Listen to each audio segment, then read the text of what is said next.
প্রথমবারের মতো এমপি হলেন সিলেটি কন্যা আফসানা। এবার পূর্ব লন্ডনের পপুলার অ্যান্ড লাইমহাউস আসন থেকে প্রথমবারের মতো এমপি নির্বাচিত হয়েছেন বাংলাদেশি বংশোদ্ভূত সিলেটের আফসানা বেগম। বিরোধী দল লেবার পার্টির চরম ভরাডুবির মধ্যেও দলটির প্রার্থী আফসানা ৩৮,৪৬০টি ভোট পেয়ে বিজয়ী হন। প্রথমবারের মতো নির্বাচনে দাঁড়িয়ে তিনি বিপুল ব্যবধানে জয়ী হয়েছেন। আসনটিতে তার নিকটতম প্রতিদ্বন্দ্বী ছিলেন কনজারভেটিভ প্রার্থী শন ওক। তিনি পেয়েছেন ৯,৭৫৬টি ভোট।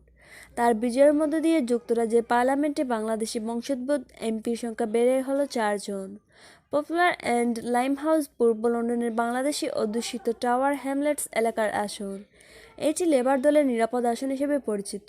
প্রায় ২ শতক ধরে এ আসনে এমপি ছিলেন লেবার দলের জিম ফিটজপ্যাট্রিক। চলতি বছরের শুরুর দিকে তিনি রাজনীতি থেকে অবসরের ঘোষণা করেন। তখন অনেকটা চমক দেখানোর মতো করে আসনটিতে মনোনয়ন পেলেন বাঙালি তরুণী আফসানা বেগম। তিনি লেবার দলের লন্ডন রিজিয়ন শাখার সদস্য। জন্ম বেড়ে ওঠা টাওয়ার হ্যামলেটসে হলেও বাংলাদেশে তার আদি বাড়ি সুনামগঞ্জের জগন্নাথপুরে।